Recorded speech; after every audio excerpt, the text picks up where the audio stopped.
I hope all is well. Get some time to come in.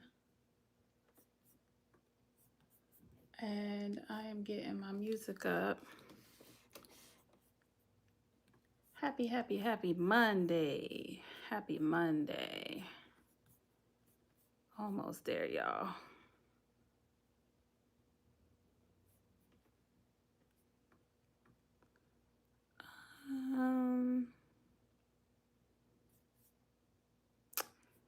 Just a second. I thought I was ready. I ain't, but it's okay. We here. We are here. As I get things going, I know it's been a little while since we have had a live. So I appreciate everybody's patience with me as I've been traveling, running all over God's creation. So I hope all is well with everybody.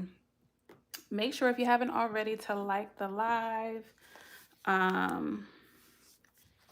and share the live with anybody that you think can benefit. And we will get things going here as soon as I get my life together. But we'll give you guys some time to come in anyway. We'll give you guys some time to come in. Just a second.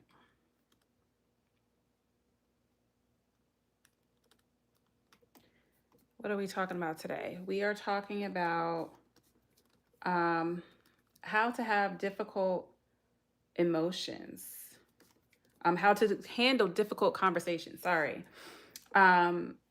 How to handle difficult conversations. It was voted on our last poll.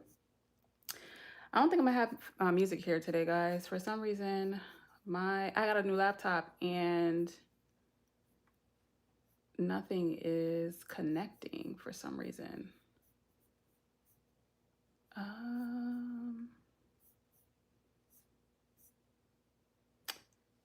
Yeah, so it's okay. We won't have any music today. That's all right. But hey Hiru, hi Brandon, hi Cash, welcome in, welcome in. I hope all is well. And I'm excited to get us started with our conversation today on how to have difficult conversations. It was massively voted on. So I hope this is helpful. Hello, Callaway, welcome in. So I hope this is helpful. Thank you. I appreciate the like and subscribe. I'm really excited to talk through this because this is actually something I had to do today. So this is fresh. Good, fresh, y'all, when it comes to talking through having difficult conversations.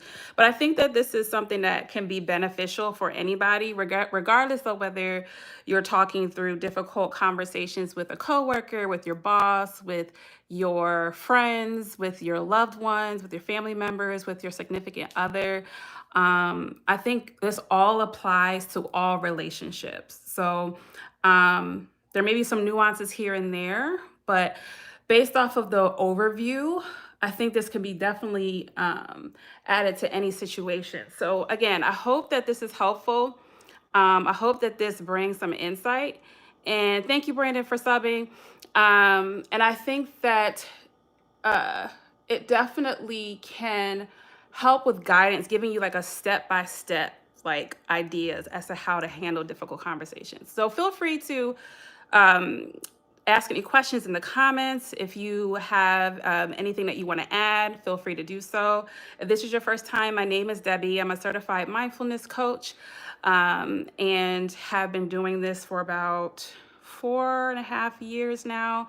And one of the things that we do on this channel is talk through different mindful ways of approaching life issues. So whether it be conversations, relationships, our internal selves, or self-help, you may also see some of the meditations that are on the channel. That is my voice that you hear. But weekly we do these lives to talk about different things that you guys actually vote on. So the poll was put out on Saturday, and this was vastly voted on. So I'm glad we get a chance to talk about it. Now, all of my talking. Let me jump into the ideas here that I have on mindfully approaching difficult conversations. And this may be easier for some, more difficult for others. But feel free to, like, again, talk back to me. Thank you, Callaway. You're new. Thank you so much for joining. So I hope that this was helpful. So we have 5 points here. Let me make sure. Yeah. 5 points here on how to approach difficult conversations. And then I have 5 affirmations that you can take away with on this conversation as well. So I hope the affirmations are also helpful. And then we should have some new meditations posted. I've been gone for a little bit. So I'm glad to be back and start posting some new content for y'all. Okay. Point number 1. And regarding difficult conversations, first you want to set your intention and weigh the costs when thinking about having these difficult conversations.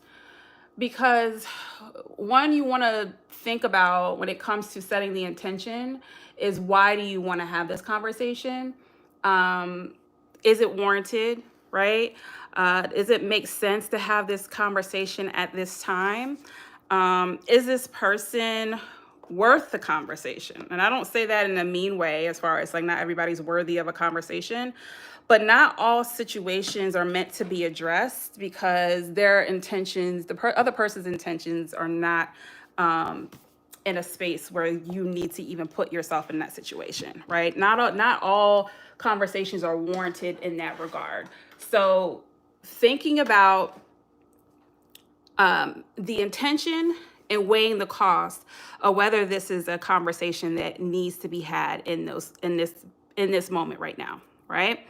So when it comes to set your intention, before you open your mouth, before you have a conversation, check your emotions and be clear about what you want, right? There's no reason to going into a conversation if there's no clarity on what you're looking for or what you're looking to accomplish.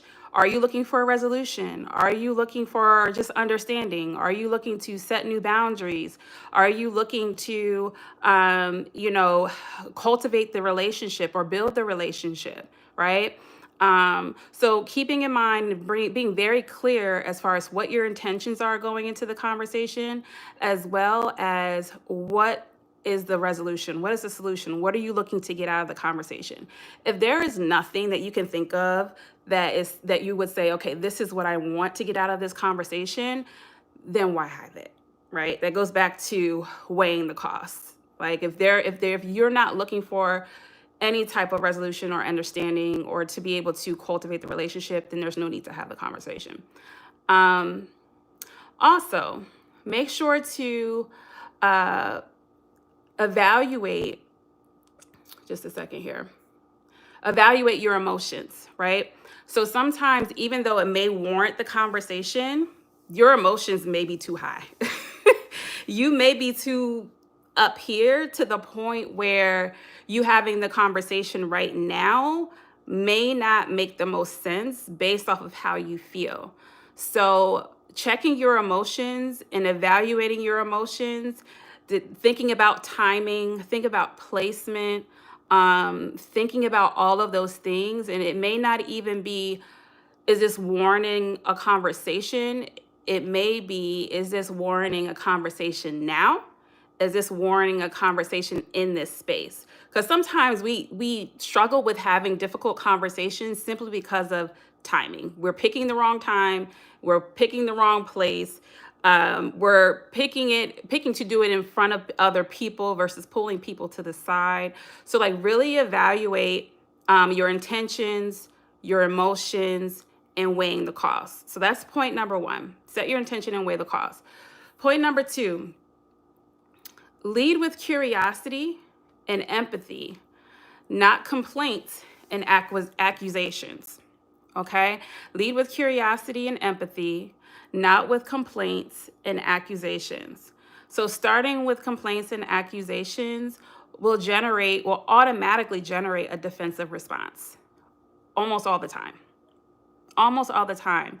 If we're starting with you did this, you did that, and this happened, and then because you did this, then this, this person did this to me, and then like we're just trying to explain it all as far as like we're accusing the other person versus us leading with curiosity and empathy.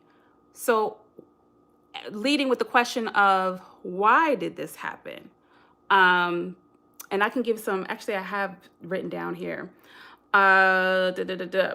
Instead of like, you never listen to me, right? Try, are you open to hearing something that's been on my heart, right? Are you open to hearing a concern that I have?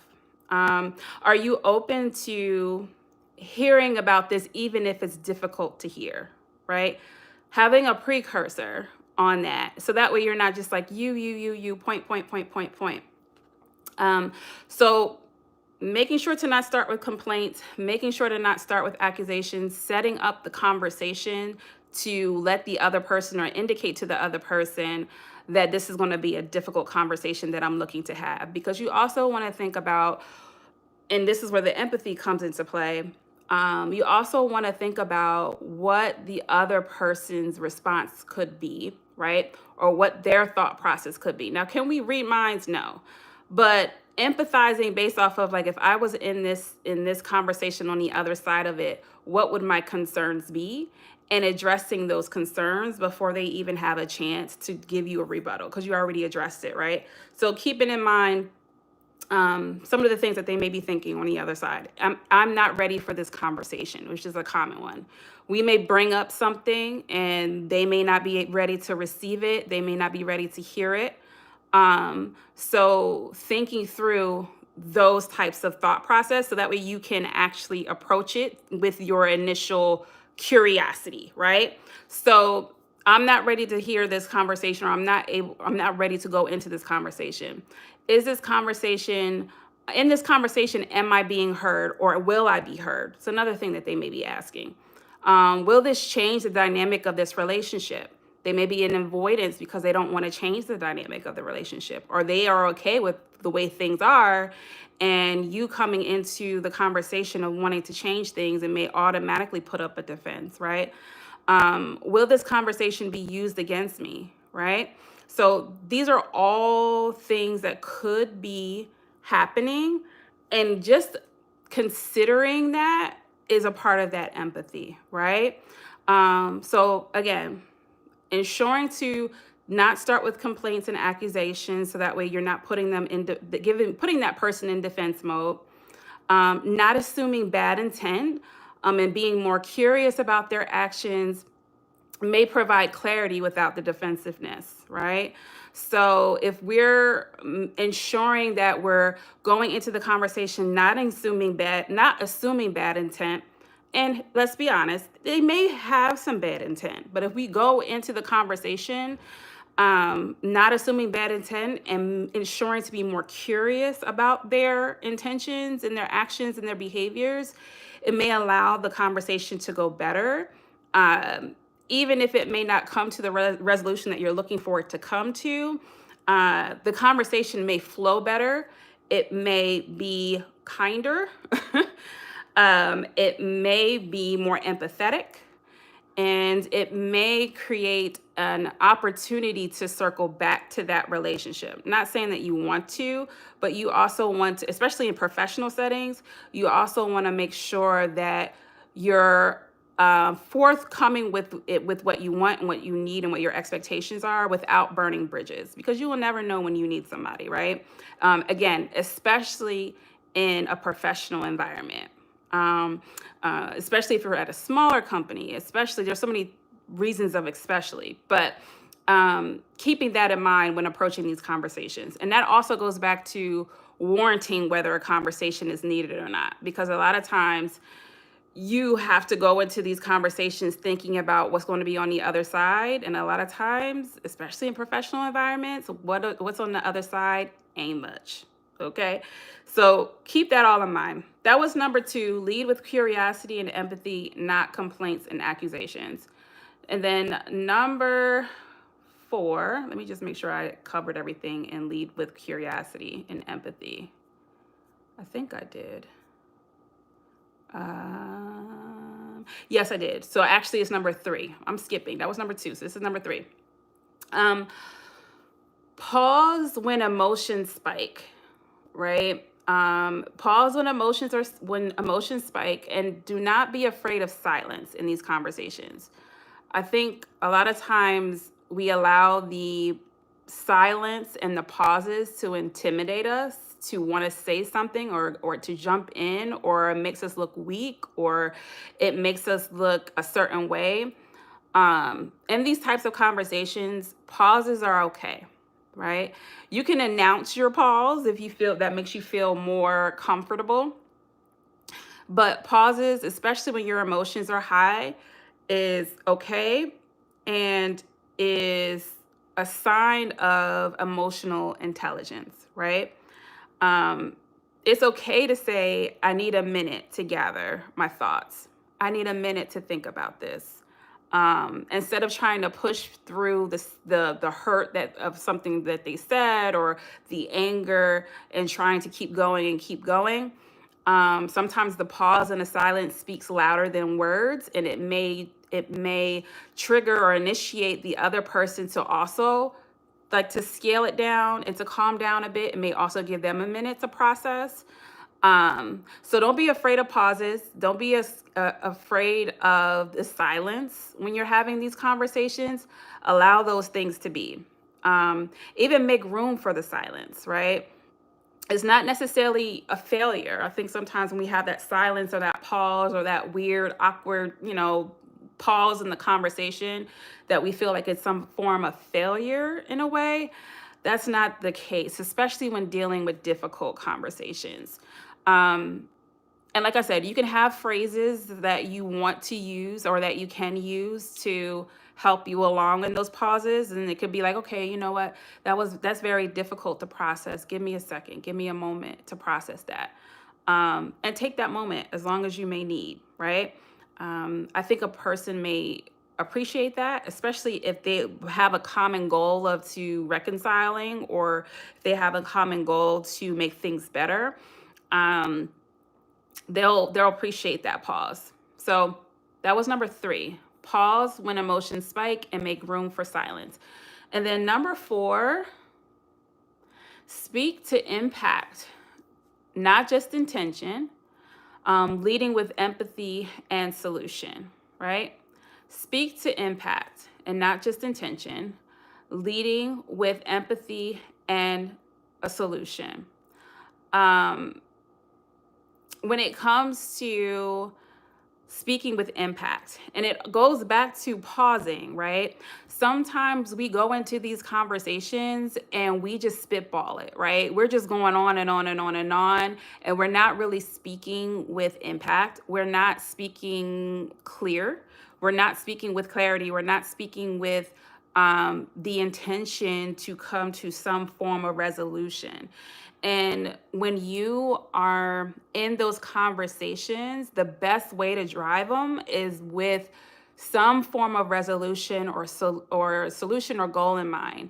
Because of the fact that if we don't go that way, that's what we get in these conversations and arguments and circles and cycles, right? Where we're just kind of going back and forth, back and forth, back and forth. And we're not really thinking about, okay, how can we fix this? How can we evolve from where we are currently? So speak to make an impact. Speak to make a difference in the conversation. And if there isn't anything that you have to say when it comes to impacting or making a difference, then you may need to end the conversation at that point. These difficult conversations don't have to be long, y'all. If it's not getting to a resolution, if you find that the other person is not on the same level that you are when it comes to having the conversation. Some people just want to argue. Some people just want to be right. Some people are committed to misunderstanding you.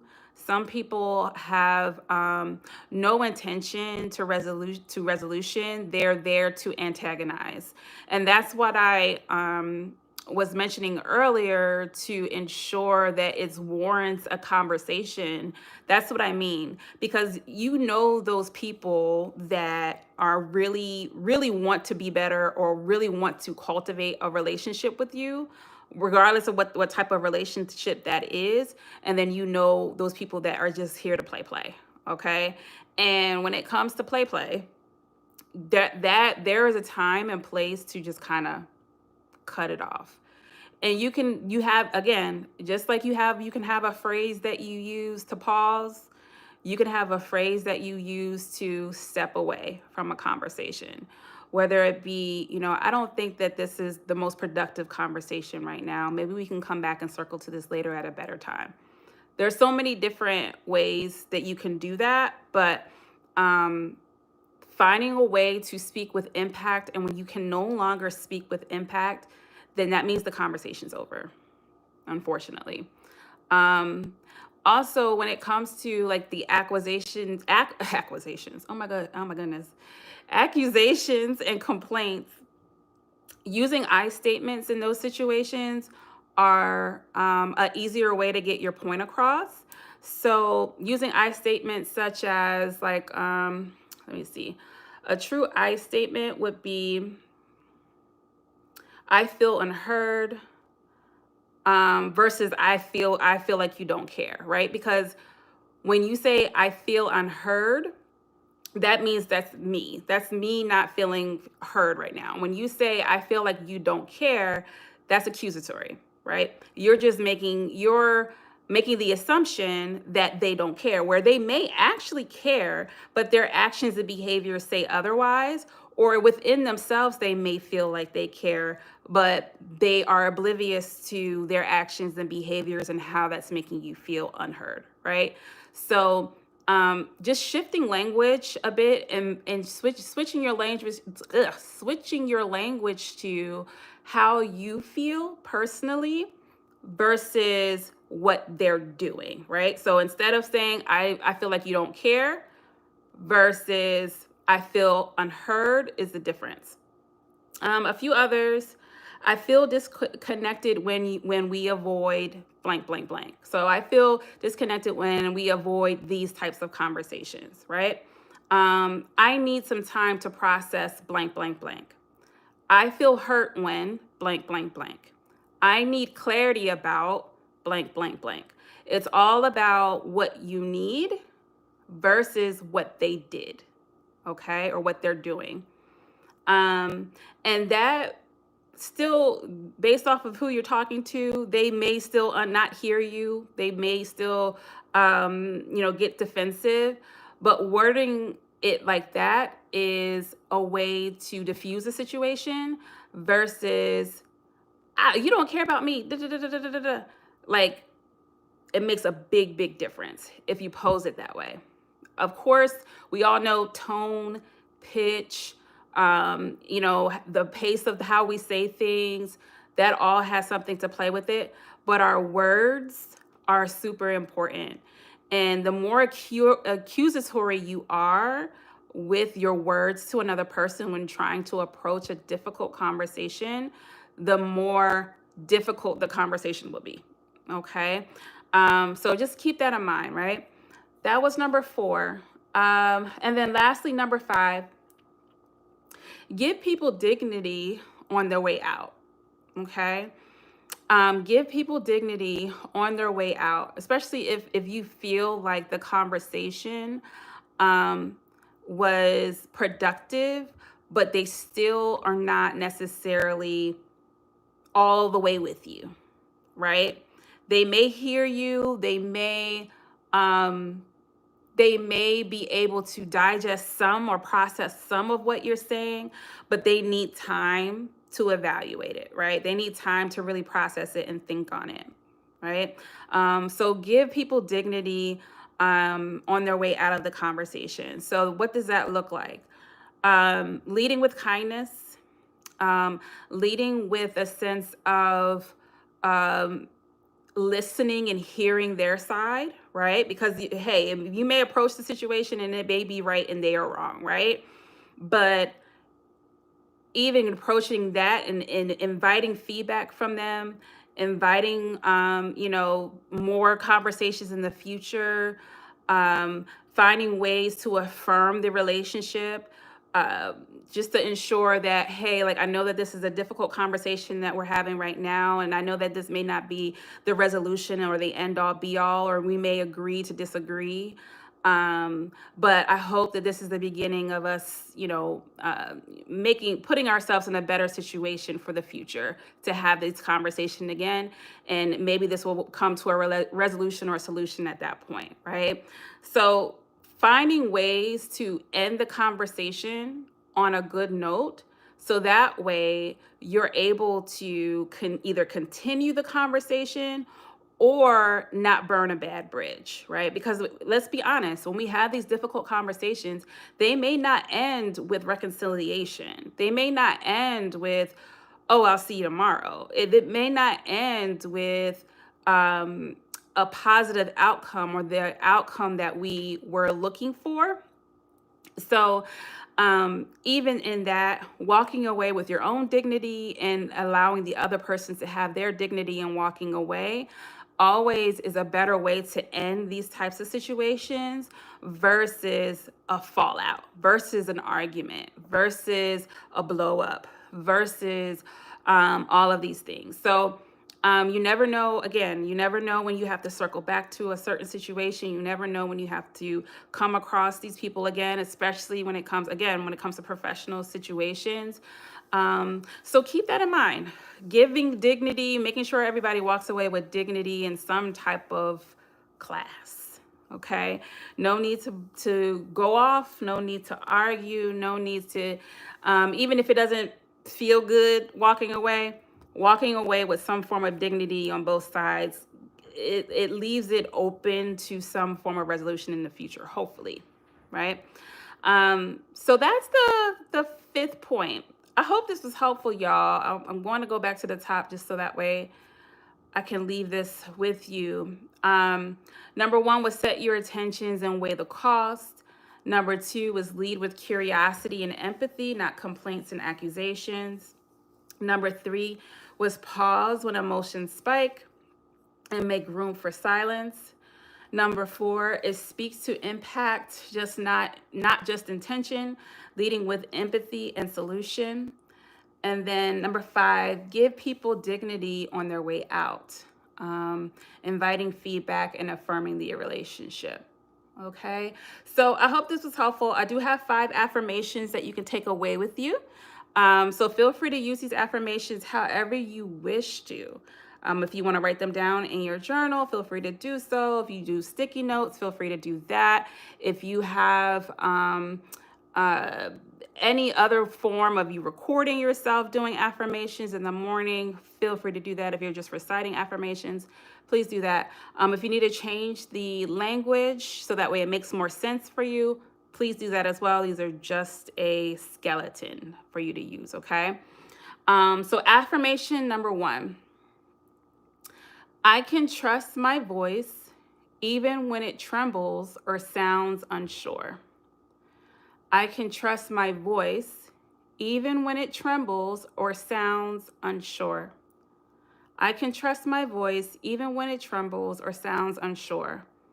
Sometimes as we're trying to articulate ourselves, we get frustrated or get intimidated because it's not coming out the right way. That's been me this whole life, but hey, we're here, okay? It's not coming out the way that you want it to or intend for it to come out. Don't allow that to intimidate you. Don't allow that to undermine how you see your worth or how you see yourself in general. Sometimes having difficult conversations will create a physical experience whether it be arms and hands shaking, or your voice shaking, or you may blink a lot, or you may stutter, or whatever. There's so many different things that can happen when you're trying to have these difficult conversations. And don't allow yourself to be intimidated by that, by having you either close your mouth altogether or result to the person that you're trying not to be, or the character that you're trying not to be, because that's typically what happens when we get intimidated by these conversations and we try to approach it a certain way. We end up finding ourselves either not saying anything or snapping off, one or the other. So don't allow those physical reactions to difficult conversations cause you to mute yourself or step outside of yourself. Okay, so I can trust my voice even when it trembles or sounds unsure. Number two, peace is not the absence of conflict, but the presence of honesty and courage. Peace is not the absence of conflict, but the presence of honesty and courage. Peace is not the absence of conflict, but the presence of honesty and courage. Just because you have conflict or you have a difficult conversation that you have to have doesn't mean that you're not in a good place, if that makes sense, right? We think because there's conflict that there's an issue with us, and that's not it, y'all. Conflict is a part of life. Conflict is um, a basic human experience, and having conflict present is not an indicator of your worth as a person, right? So being able to have that presence of honesty and courage in those situations is where peace lies, because you can then go ahead and create peace by being that honest and by being and by having that courage of your honesty, because sometimes honesty takes courage, right? Sometimes we know what is the right thing, but for whatever reason, we try to talk ourselves out of it, or we try to justify it, or we try to find ways to keep going or pushing through it, right?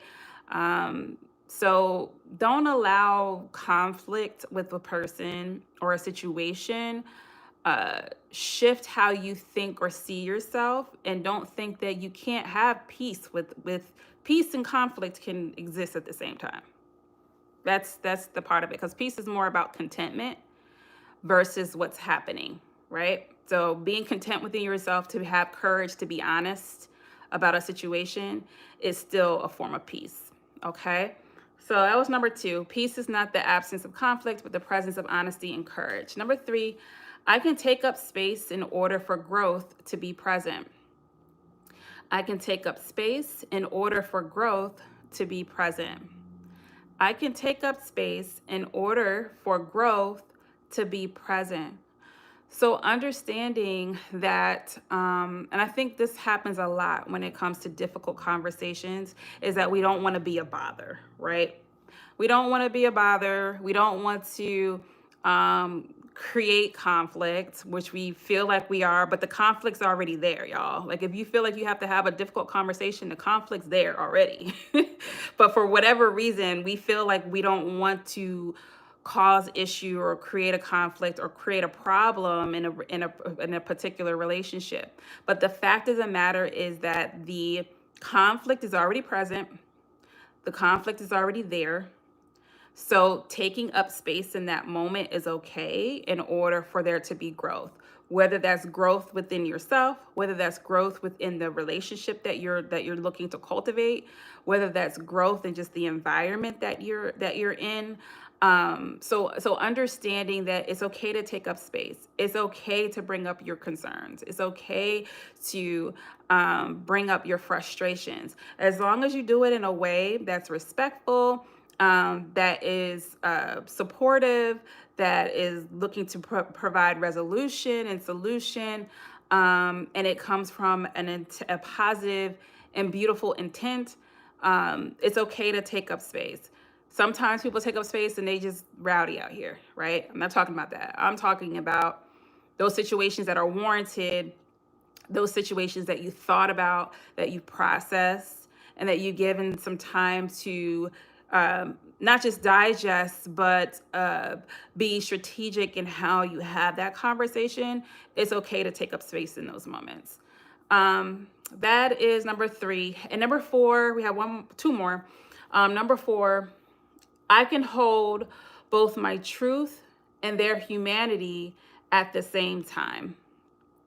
I can hold both my truth and their humanity at the same time. I can hold both my truth and their humanity at the same time. You don't have to bring down or put someone down to like the lowest level of levels in order to get your point across. You don't have to be mean. You don't have to be unkind. You don't have to, result to those evil places in our lives and spaces in our heart that sometimes I'm like, I don't want to go there, but I can go there. Like that type of situation. We don't want to resort to that. Again, because it's not even about the other person all the time. It's also about your own personal morality and integrity. And if you feel like if you're going to go to a certain place that you're going to regret later, why put yourself through that pain, right? Sometimes we invoke the pain on ourselves a lot of the time when it comes to these difficult conversations, because especially when it comes to family, or especially when it comes to our children, or especially when it comes to our friends, we go into a situation, we go off, and then we spend weeks and weeks and weeks feeling so bad about it, right? Or feeling so frustrated or angry at ourselves for approaching it in a certain way. So it's okay to hold your truth, while also holding their humanity. And even when I talked about earlier, what did I say? Allowing people to give people dignity when they walk away. Like, that's what that is. Allowing yourself to still be honest, but also to still hold space for that other person and empathize with them that this is a difficult and hard conversation to have. Okay? So you don't have to be mean. You don't have to be angry. You don't have to go off. You don't have to result to the extra. And plus, that takes a lot of energy, right? It just takes a lot of energy. There's a quote. It says, what does it say? Honesty. What does it say? Honesty without empathy is brutality, right? Honesty without empathy is brutality. Just like how it says, the sticks and stones may break my bones, but words will never hurt me. That's a lie. That's a lie, because words can hurt just as much, right? It can create these different traumatic experiences that we're not even thinking that we're putting and creating in other people's lives. And I say this all the time. We don't know if we're the villain in other people's lives. All of us are living this main character life where we're the main character in our story. And we may be the villains in other people's lives and not even know, that that's the case.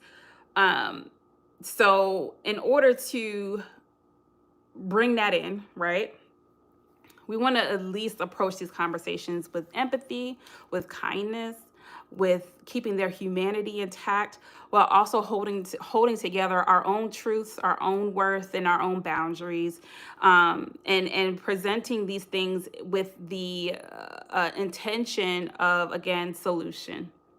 If you're not looking for a solution, don't do it. Don't have the conversation. There's no need to.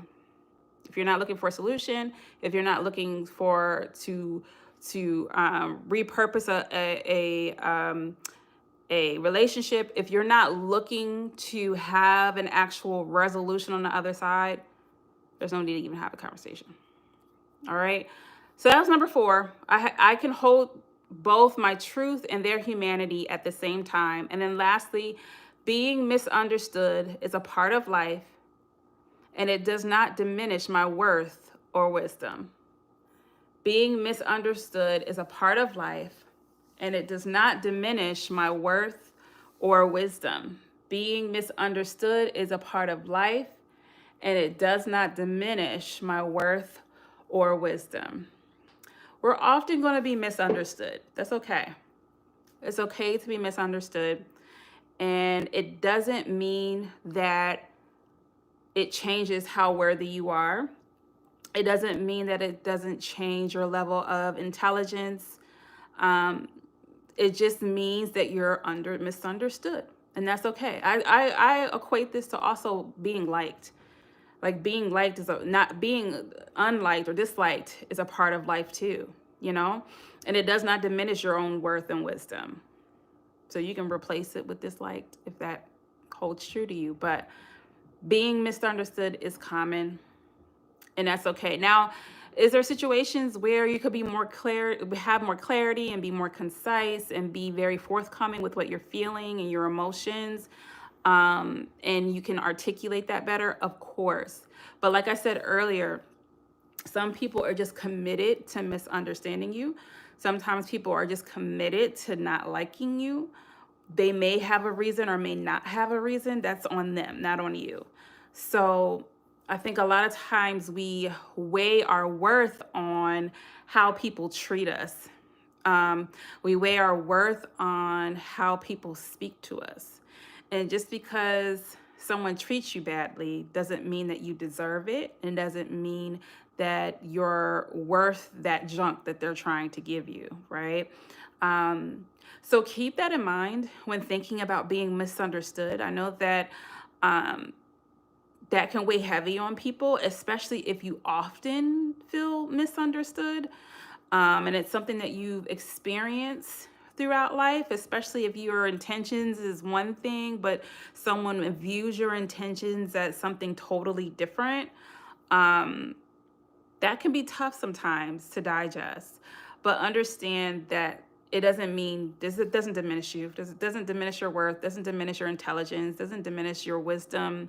It doesn't diminish your life, and it doesn't diminish your purpose in this life, right? So just keep that in mind. And that's one thing that you may want to process. When we talked about at the beginning, setting your intention and weighing the cost. Weighing the cost is this person committed to misunderstanding me? Is this person committed to disliking me? Is this person looking for ways to diminish me as a person? Like there's so many ways that you can weigh the cost, but it's important to think through that, because I think a lot of times we try to salvage relationships and situations that aren't meant to be salvaged. So you have to weigh the cost. And one of those things is just understanding, is this, if I do this, is my worth, where's my worth going to go by me approaching this person? What's going to happen? If I know that I'm going to go off, I'm not going to have the conversation. There's plenty of times where I've said, this may warrant a conversation, but I know I'm probably going to go off in this conversation. So you know what? I'm just not going to have it right now. I need time, So keep that in mind, y'all. I hope this was helpful, y'all. I know that we went through a lot here, but that was the last affirmation. So the affirmations were: I can trust my voice even when it trembles or sounds unsure. Peace is not the absence of conflict, but the presence of honesty and courage. I can take up space in order for growth to be present. I can hold both my truth and their humanity at the same time. And being misunderstood is a part of life, and it does not diminish my worth or wisdom. I hope this was helpful, y'all. Welcome back. It's been a crazy, crazy week. Within the past week, a lot going on with school, a lot going on with the kids. So I had to, and then with my mom, there's a whole lot of stuff. I was out of town. There's a lot going on, y'all. So thank you so much for your patience with me being out again last week. But we are back in rotation. So I hope to see y'all all next Monday. I will go ahead and put in a poll for this weekend. I don't know, actually, how did we end with this most recent poll? Because I don't know if we ended up having two that were really heavy. Hold on. Yeah, so The most recent one, okay, so approaching difficult conversations was 67%. Practicing self-honesty was 22%. So yeah, we'll do three more topics this weekend. So look out for that post. That will be on Saturday. You're welcome, Hiru. Look out for that post that will be on Saturday. If you haven't already, please, please, please go to haveninspired.com and sign up for the newsletter, for our mindfulness newsletter that goes out every Wednesday. If you haven't checked out my book yet, please check out Nah Self Let Me Be Great on Amazon. The link should be in the description. It's uh, a self-help like kind of workbook on self-esteem. So please take a look at that. And yeah, that's pretty much it, y'all. You can also book me for workshops, mindfulness workshops. I'm starting to do some traveling in that as well. So if you have any corporations or companies that are looking for mindfulness workshops in the workplace or mindfulness in the workplace, let me know, y'all. You can email me at info@haveninspired.com. Other than that, y'all have a great rest of your week, and I will see you all soon.